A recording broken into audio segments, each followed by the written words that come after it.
কল্পনা করুন তুরস্কেও হচ্ছে ইরানের মতো হামলা। এরদোয়ানের পরিণতি হয়েছে আয়াতুল্লাহ খামেনির মতো। আজকে এখনই এ ধরনের কল্পনা অবিশ্বাস্য মনে হলেও পরিস্থিতি যেদিকে যাচ্ছে তাতে তুরস্ক এবং এরদোয়ান হতে যাচ্ছেন পরের টার্গেট।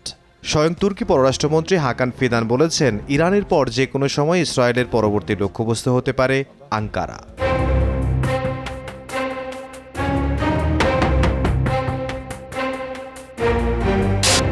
মধ্যপ্রাচ্যকে কেন্দ্র করে যে উত্তেজনার পারদ চড়ছে তা কেবল একটি অঞ্চলের মধ্যে সীমাবদ্ধ নেই, বরং এটি বিশ্বযুদ্ধের এক অশনি সংকেত হিসেবে দেখা দিচ্ছে।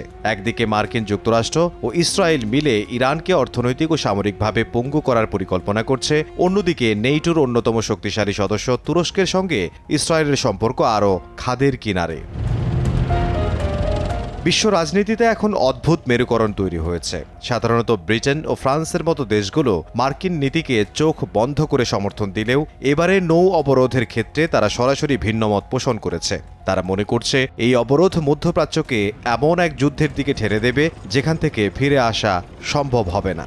ইউরোপীয় দেশগুলোর এই অসম্মতি এবং অনেক ক্ষেত্রে মার্কিন বাহিনীকে নিজেদের আকাশসীমা ব্যবহার করতে না দেওয়ার সিদ্ধান্ত নেটোর ভেতরে এক নজিরবিহীন ফাটল ধরিয়ে দিয়েছে। এই উত্তেজনার আগুনে ঘি ঢেলেছে তুরস্কের শক্ত অবস্থান।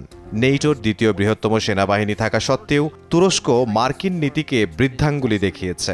আঙ্কারার যুক্তি খুবই স্পষ্ট, ইরানের উপর হামলা বা দেশটির পতন হলে মধ্যপ্রাচ্যে যে বিশৃঙ্খলা তৈরি হবে তার ফলে কয়েক লক্ষ শরণার্থী তুরস্কে প্রবেশ করবে। তুরস্কের বর্তমান ভঙ্গুর অর্থনীতি এই বিশাল চাপ সহ্য করতে পারবে না। তুরস্কের এই বিদ্রোহী মনোভাবের কারণে ওয়াশিংটন এখন তাদের নেটোর কালো ভেড়া হিসেবে গণ্য করছে এবং তুর্কি প্রশাসনের উপর চাপ বাড়ানোর চেষ্টা করছে।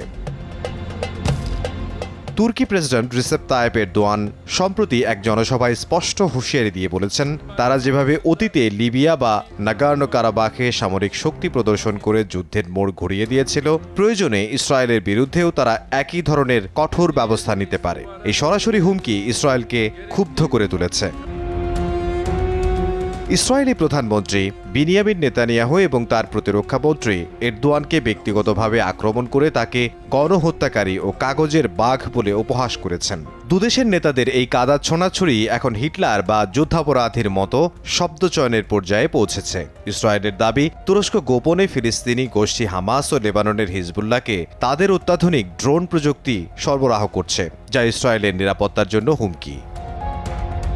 ইসরায়েলি সামরিক নীতি নির্ধারকরা এখন তুরস্ককে তাদের সবচেয়ে বড় শত্রু বা নতুন ইরান হিসেবে দেখতে শুরু করেছেন। তাদের আশঙ্কা, এরদোয়ান অত্যন্ত সুপরিকল্পিতভাবে ইসরায়েলকে চারপাশ থেকে ঘিরে ফেলার ছক কষছেন। সিরিয়া ও লিবিয়াতে তুরস্কের শক্তিশালী সামরিক উপস্থিতি এবং সমুদ্রপথে তাদের আধিপত্য বিস্তারের ব্লো হোমল্যান্ড পরিকল্পনা ইসরায়েলের ভূমধ্যসাগরীয় জ্বালানি বাণিজ্যের পথে বড় বাধা। অন্যদিকে তুরস্কের পররাষ্ট্রমন্ত্রী হাকান ফিদান আনাদোলো এজেন্সিকে দেয়া এক সাক্ষাৎকারে জানিয়েছেন, ইরানের পর যে কোনো সময় ইসরায়েলের পরবর্তী লক্ষ্যবস্তু হতে পারে আঙ্কারা। ইসরায়েল, গ্রিস এবং সাইপ্রাসের ক্রমবর্ধমান সামরিক ও জ্বালানি সহযোগিতা তুরস্ককে ঘিরে ফেলার একটি অপচেষ্টা।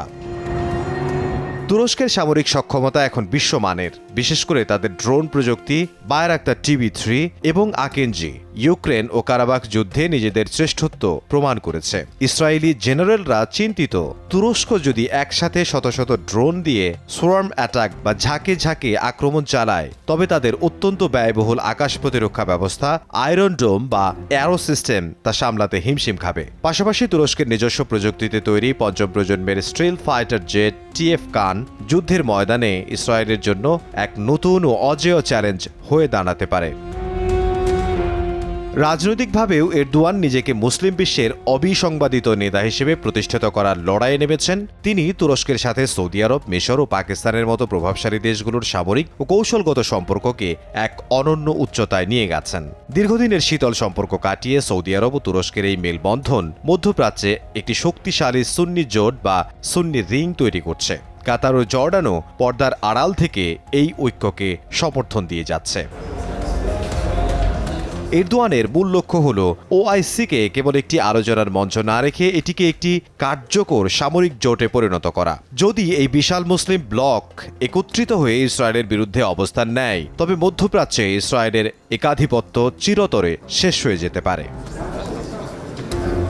বর্তমান পরিস্থিতির ভয়াবহতা বিবেচনা করলে দেখা যায় 2026 সাল হতে পারে আধুনিক মানব ইতিহাসের সবচেয়ে বড় ধ্বংসাত্মক বছর। ইসলামাবাদে যদি কোনো নতুন শান্তি চুক্তি না হয় এবং তেলের সরবরাহ স্বাভাবিক না হয়, তবে পুরো বিশ্বের অর্থনৈতিক স্থিতিশীলতা ভেঙে পড়বে। একদিকে ট্রাম্প ও নেতানিয়াহুর সম্মিলিত কঠোর অবস্থান, অন্যদিকে এরদোয়ান নেতানিয়াহু বাকযুদ্ধ, এই দুই মেরুর সাংঘর্ষিক অবস্থানে পুরো মধ্যপ্রাচ্য এক মহাপ্রলয়ে তলিয়ে যাওয়ার উপক্রম হয়েছে। সাধারণ মানুষ এখন রুদ্ধশ্বাসে অপেক্ষা করছে দেখার জন্য যে শেষ পর্যন্ত কূটনীতি জয়ী হয় নাকি পারমাণবিক শক্তিতে সজ্জিত এই দেশগুলো পুরো পৃথিবীকে এক ছাই ভস্মে পরিণত করে। কোটি কোটি মানুষের ভবিষ্যৎ এখন এই কয়েকজন বিশ্বনেতার সিদ্ধান্তের উপর ঝুলে আছে। মধ্যপ্রাচ্যের এই আগ্নেয়গিরি যদি একবার বিস্ফোরিত হয়, তবে তার উত্তাপ থেকে বিশ্বের কোনো প্রান্তই নিরাপদ থাকবে না।